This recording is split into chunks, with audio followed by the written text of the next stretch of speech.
as a nonprofit, you're looking for ways to diversify your donors and the ways that people can donate, and that can be different for so many people. So we do like to be able to show the gamut of ways that folks can contribute, and some of those areas are often overlooked. They don't necessarily come to mind. Welcome to Alt Investing Made Easy, where we explore the complex world of alternative assets. I'm Roland, a securities attorney, investment advisor, and your co-host. And I'm Sarah, an investment advisor and corporate attorney, and your other co-host. We'll guide you through real estate, private equity, and more, making complex topics accessible. Tune in for insights that empower your financial journey. Let's make alt investing easy, one episode at a time. Welcome everyone to Alt Investing Made Easy. Thanks for joining us today. Today, for the holiday season, we're going to talk about charitable giving, and we're very proud to introduce another one of our law firm partners here to help us in the discussion, Julia Helgeson, one of our attorney partners at Grable Martin PLLC. Hi, Julia. Hi, good morning. Nice to be here. Thank you for having me. Julia, would you like to tell us a little bit about yourself and your nonprofit that you are currently working with? Sure. So I've been with Grable Martin for just a little bit now as of counsel, and I've come from a legal background, but also working in the nonprofit sector. And I've enjoyed working for the Joyful Child Foundation going on 13 years now. And it's something very near and dear to my heart. And we're a 501c3 that was formed in 2002. And the foundation was formed in memory of Samantha Runyon, who was national news at the time. She was abducted in front of her home and by a complete stranger, and was unfortunately assaulted and murdered. But her family has created a legacy in her honor in protection of all children. And our mission is to prevent crimes against children through programs that educate children how to protect themselves in all manner of situations. So maybe just let's back up a little bit. We're talking about the Joyful Child Foundation, a qualified 501c3 tax-exempt organization. I think they're organized as a nonprofit corporation in Texas. And, we want to make sure that our audience members are reminded about the deductibility of contributions to 501c3 organizations. And Julia's organization, the Joyful Child Foundation, for sure is qualified in that way. But we want to talk not only about the financial aspect of that. Any investment advisor really should have a conversation with their clients about charitable giving. You really kind of have a choice between paying the IRS or giving some of your money away. That's an oversimplification, but it's not too far from the truth. And then the other thing that we really wanted to talk with Julia about, I think she's got some great thoughts about this, is we want to encourage all of our audience members to think about how they can be involved with charitable giving, charitable organizations. The final thing I wanted to say is just remind everybody that our video podcast does not establish an attorney-client relationship and can't be relied on as legal or investment advice. And while we are talking about charitable giving here, this production cannot be thought of as tax advice, and we encourage our audience to engage their own tax counsel when considering their personal tax consequences. And, we for sure could help you with that if you do need an attorney to advise you in that area or an investment advisor. So, but in any event, let's move forward with the conversation, with Julia and finding out more about how did you first get connected with the Joyful Child Foundation? That's a great question. I love answering this question because I had become a young parent. I'd been in the legal field for almost 10 years. And when my daughter was born, suddenly I became hyper aware of news stories and just information that I just suddenly felt was everywhere around me, that children were victimized. And it was something that I hadn't really paid attention to before, but it like a flip switched. And suddenly I was just appalled and very invested in finding out what I could do myself as a parent to make sure that that didn't happen, not only to my child, but in general. Like this, it was unacceptable to me. So I had started to research what I could do to perhaps start my own nonprofit. And my focus was on prevention education programs for children. I happened to go to a child safety fair, went to a sheriff's booth, and I was asking, what are any existing prevention programs? I didn't want to recreate the wheel if I didn't have to. And that lovely sheriff said, you need to look up Aaron Runyon. And I didn't know who Aaron Runyon was. I didn't know anything about what had happened to Samantha.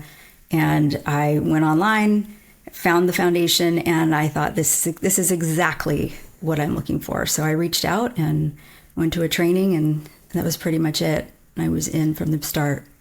You know what, Julia, I think for all of us, once we have children, this issue of child safety becomes so much more real, right? Which is what you described. Mm-hmm. That happened to me too.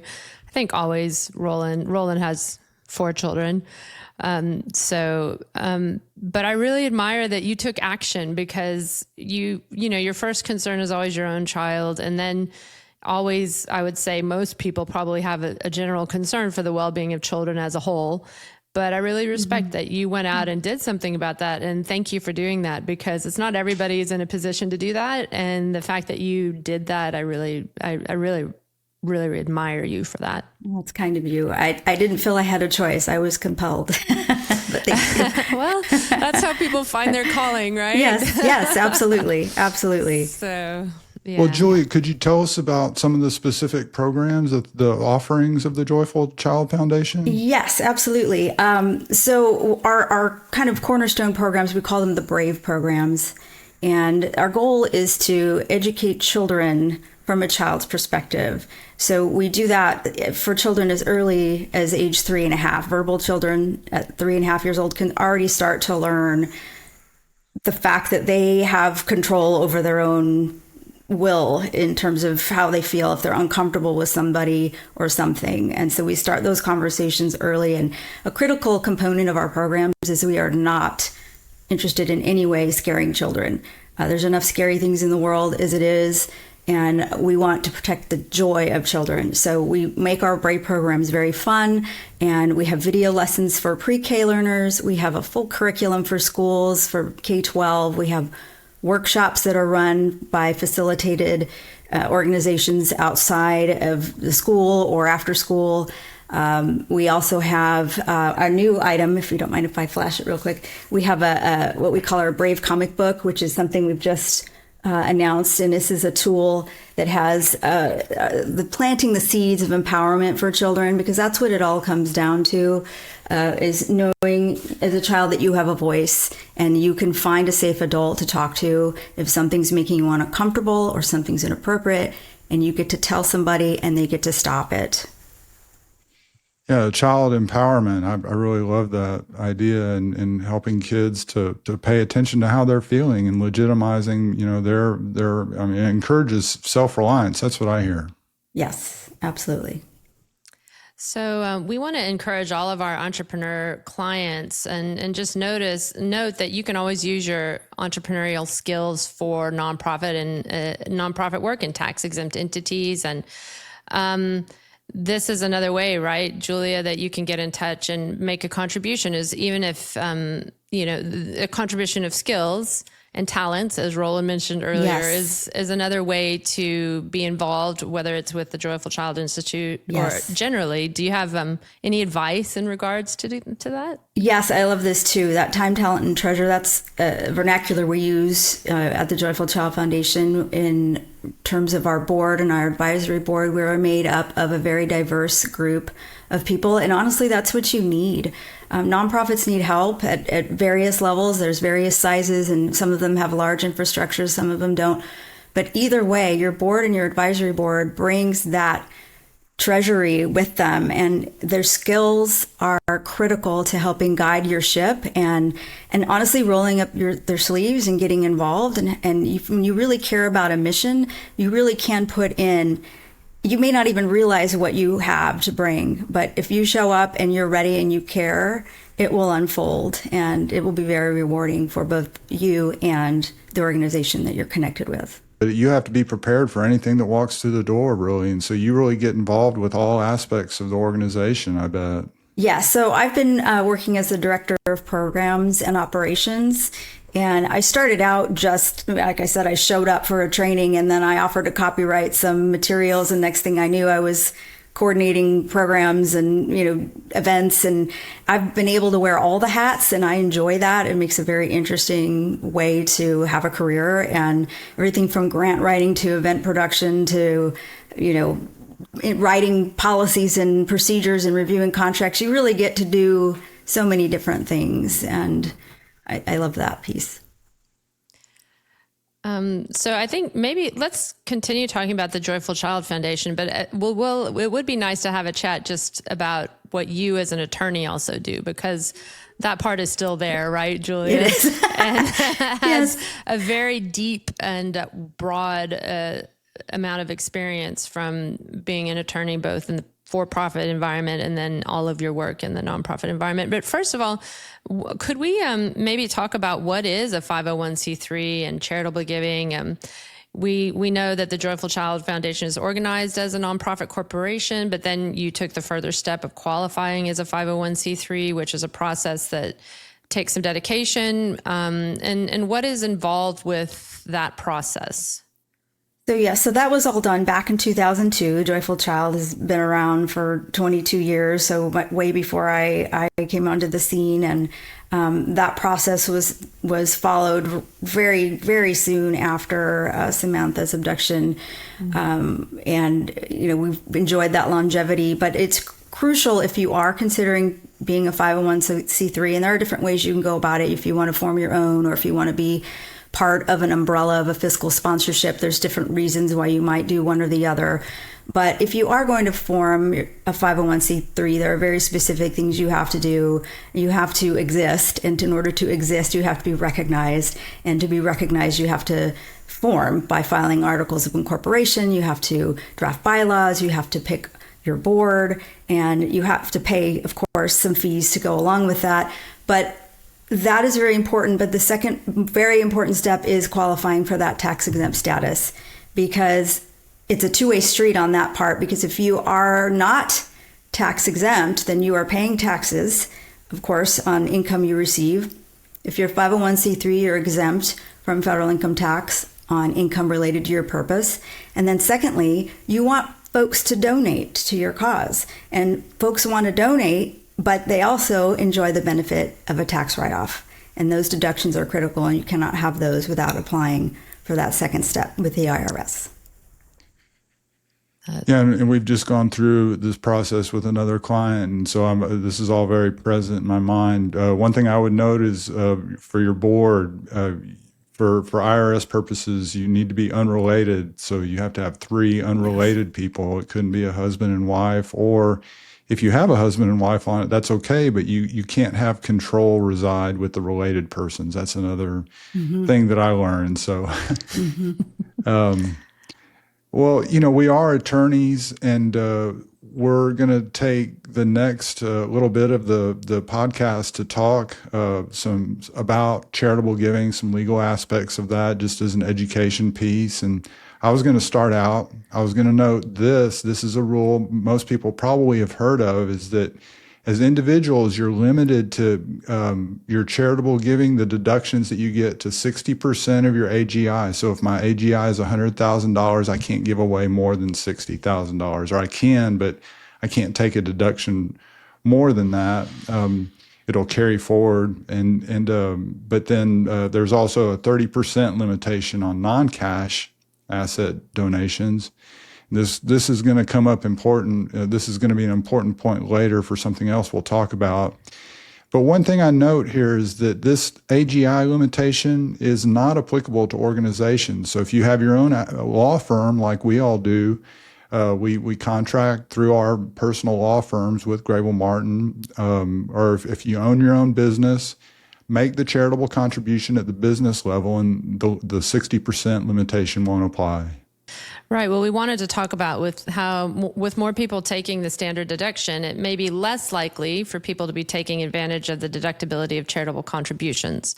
So you do need to be aware that charitable contributions are only deductible when you itemize your deductions and you don't take the standard deduction.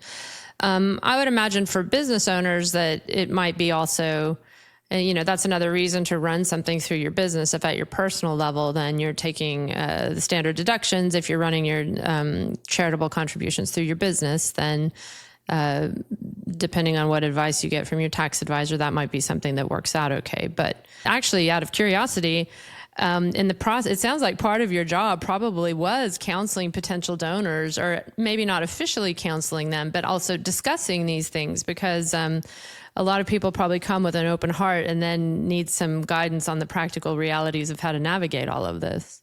Absolutely, yes. And we've just been working on our year-end collateral, I guess, materials, and just as you described, providing those on-ramps for folks, because as a nonprofit, you're looking for ways to diversify your donors and the ways that people can donate, and that can be different for so many people.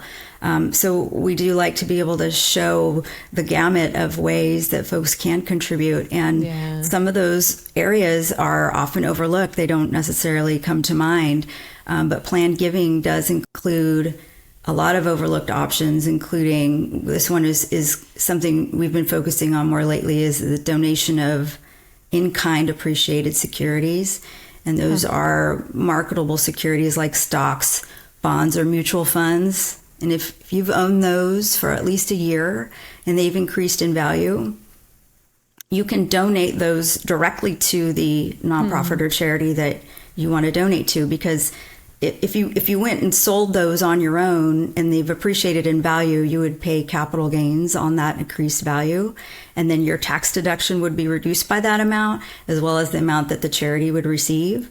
But if you donate those securities in kind, then you avoid the capital gains tax and you get the full fair market value of the increased appreciation as your tax deduction, and the charity receives the full amount as well. And I think that's a triple win. I loved hearing that, and in our review in preparation for this episode, it never actually occurred to me that, of course, that completely makes sense. And it just means that the organization that you're donating to needs to be sophisticated enough to have an ability to receive such assets, which probably means just having a basic brokerage account and a relationship with a brokerage or through its bank. Exactly. So I find that really, it's so clear and makes so much sense when you say it, but I don't know that I would have come to that on my own. So thank you for sharing that with us. Perhaps I'm alone in that and other people already know about this, but I'm sure that's not the case. In a world where many, many people are preserving and growing their wealth in the form of securities, marketable securities, and then, of course, private assets, like we talk about on Alt Investing Made Easy, it's actually useful to know that those, or to be reminded that those are a kind of currency in themselves. In a sense, they're transferable and they have value, and you can receive receive and also bestow some advantages by just not relying on fiat currency. If you have a tax deferred account like an IRA, at age 73, you get to having required minimum distributions, and they can have serious tax consequences for you. And the higher the balance in your tax deferred account, the higher your RMDs are. So required minimum distribution, I'll be referring to those as RMDs.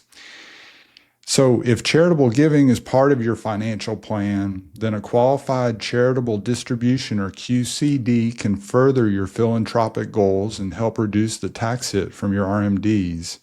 QCDs allow individuals aged 70 and a half and older to make tax-free donations directly from an IRA to a qualified charity, potentially satisfying all or part of the annual RMD requirement. So rather than being treated as a deduction, the amount of the QCD reduces the amount of your otherwise taxable income, which includes the RMD amount. Previously, QCDs were limited to $100,000 per year. However, under new Secure 2.0 Act rules, the amount is now indexed for inflation. For 2024, the QCD limit has increased to 105,000. You can also use up to $53,000 of a QCD to make a one-time donation to a charitable remainder trust or charitable gift annuity.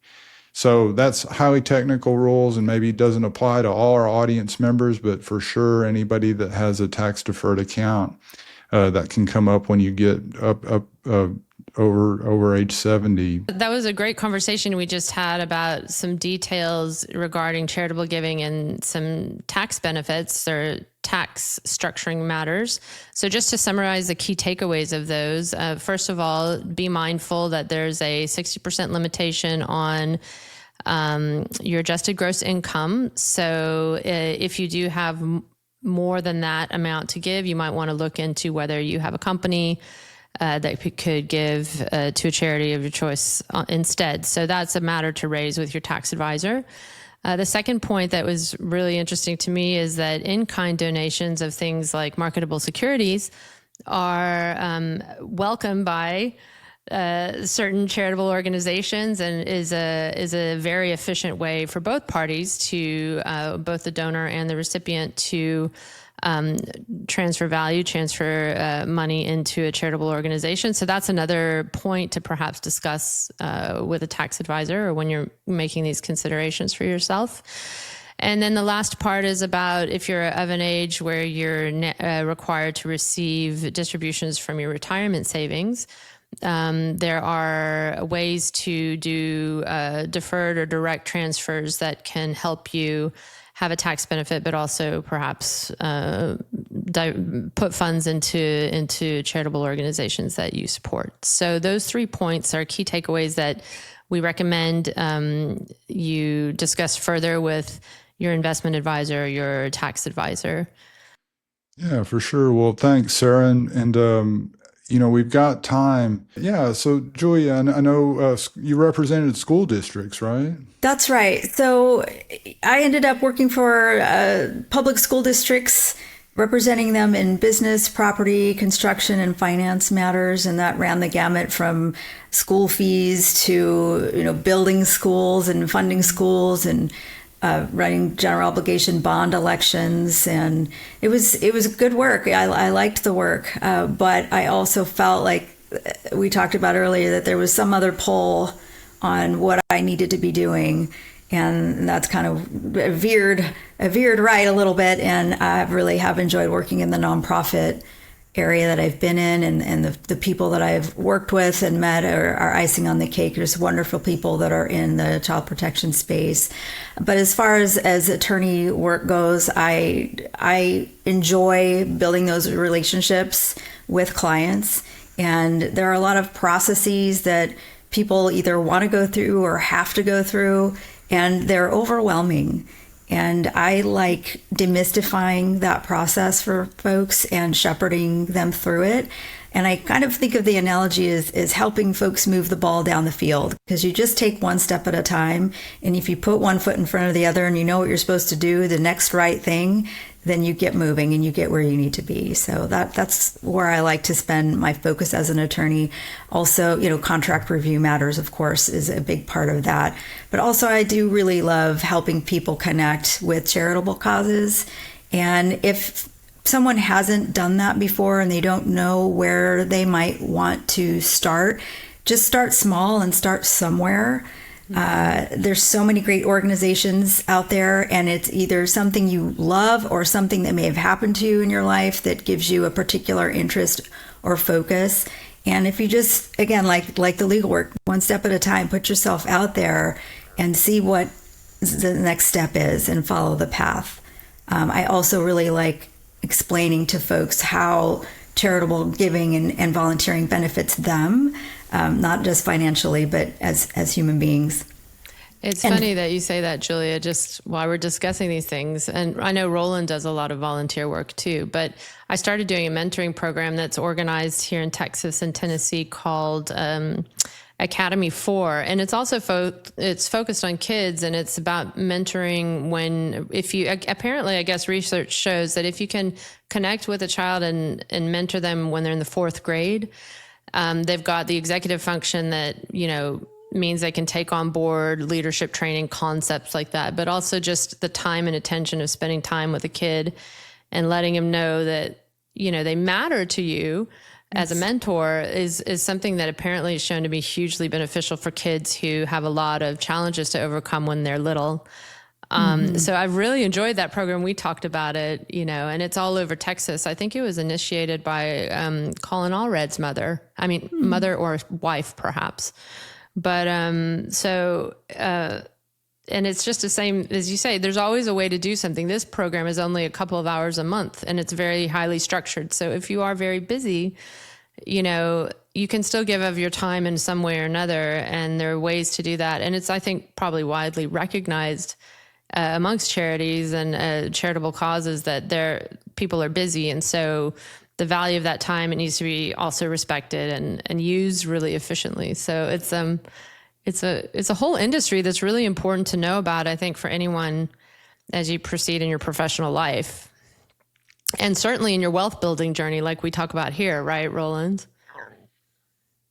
Yeah, for sure. And just, I know of all the benefits, I think it really being involved with a charitable organization and giving, think about it from a real selfish standpoint. If you really are a really selfish person, well, you couldn't hardly do better than by giving to a charitable organization because you're going to get so much back in return. It's counterintuitive. It seems like that if I want to be selfish, how can I give away, my money or my time or, like we were talking about the talent as well, but you really do get back because, and I can note one thing specifically, your network, our friends, Phil and Chano, one of the things that they talk about all the time is your net worth is your network, little play on words.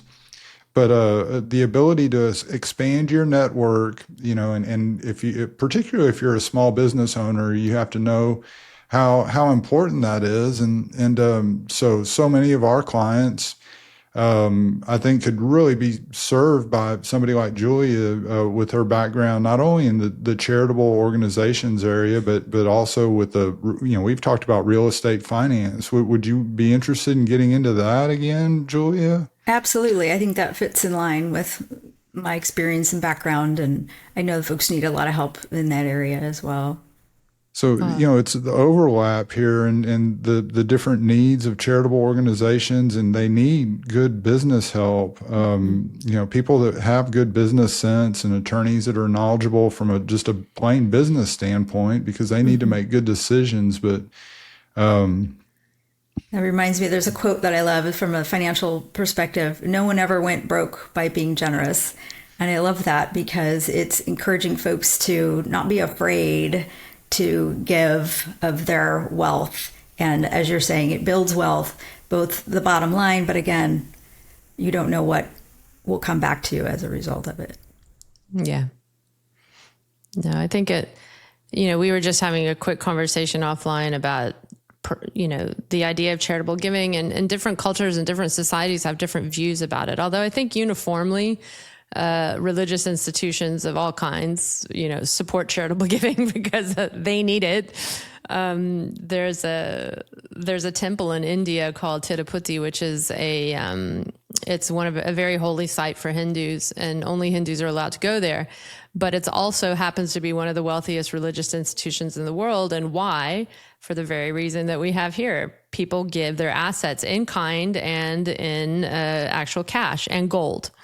And you can see it when you go there. You can see the money being counted and the gold being counted by the priests and whatnot. But I think on the back end, there's a tax benefit to it as well in India under Indian tax law. So this is a phenomenon. The charitable giving is something that many people do the world over, and governments happily recognize that this is good for society, and therefore there should be a benefit, and the benefit they can give is a tax break, right, or a tax benefit. Yes. So I think but I think navigating it is really complex, right? And that's why you and your expertise are so important, both from being inside an organization, but also in general for anybody that might be interested in starting the conversation about the broader picture of charitable giving. And that is, to me, something else that even as an attorney, that your expertise would be important. It's not just for charitable organizations themselves, but for Right. investors and promoters of investments, people who are in the process of wealth building, could Yes. use an advisor like you who knows the ins and outs and could even smell out whether a charitable organization is a good one or not. I mean, it's not to be overly cynical, but let's be realistic. There are those that are there that are a bit of a question mark, and it's a blemish for all of the totally legitimate ones that are out there, right? So Sure. I think that this is an interesting thing, is that this is a full industry in its own, in a sense, where expertise and experts like yourself are needed. Yes, So I'm and grateful that we know you, not Oh. only because I really enjoy being your colleague, and I'm grateful that you're here with us, but also because I think that kind of specialty is something that maybe doesn't always get pointed out, and Right. it's something that you have. Thank you. And along those lines, I like to encourage businesses of all sizes to look at their own corporate social responsibility programs that they can set up. And that can be something as easy as employee matching or automatic payroll deductions that go towards a cause that the employees can select themselves, and from a preset list, or they can nominate someone. But again, that enriches the experience of your business and the employees that you wish to retain and build for yourself. So it's another It sounds area. like we almost need a guide here, Roland.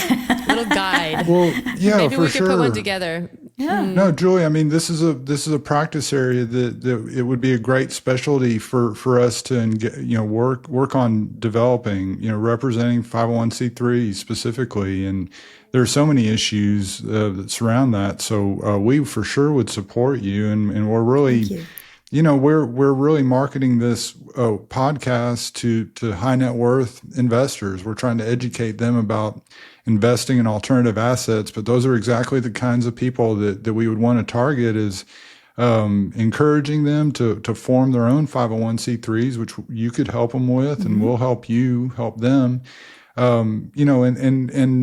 Thinking about investing in private securities, but then also giving a portion of their wealth to a charitable organization as sound tax planning. I mean, it's a fundamental conversation that you have to be having with your investment advisor. And really, this will get to something else we're going to have a conversation about coming up, is qualitative estate planning, but it really is the why of estate planning. And this is the why of financial planning, is, why is it that you're connected? You were telling us about your personal connection with the Joyful Child Foundation. And so, as a financial advisor, asking clients, well, why is this wealth important to you? And what is your why? We hear about that a lot, is, what is the thing in your life that gives you the most meaning? Well, let's think about how, we can really, allow you to participate in that meaning, to develop that meaning as much as possible. So that excites me to think that we could partner like that through our law firm to really market services like that to 501c3 specifically. Absolutely. I'd love to be part of that. That seems to be a natural place to stop. And by the end of this episode, we wanted to inform our audience about Julia and her practice for sure, particularly as it pertains to the world of tax-exempt entities and charitable giving. Julia, will you please tell us how we can find out more about you and giving opportunities for the Joyful Child Foundation? Sure. The Joyful Child Foundation can be found online at thejoyfulchild.org. And you can also email me at julia@thejoyfulchild.org. Okay, and we'll include all of those in the notes for the video as well. Great. Thank you so much again for having me today. Thanks for having it. Thanks for coming and joining us. And it's, always fun to learn more things about people that you get to know through work and people who become friends. And I'm really grateful that I feel like we're on that track. And, I'm really, really grateful to know you, Julia. So thanks for joining, everyone. Thanks for joining us today on Alt Investing Made Easy. If you enjoyed this episode, please like and subscribe to our channel. And remember, everyone, take aim with your alternative investing strategies. See you next time.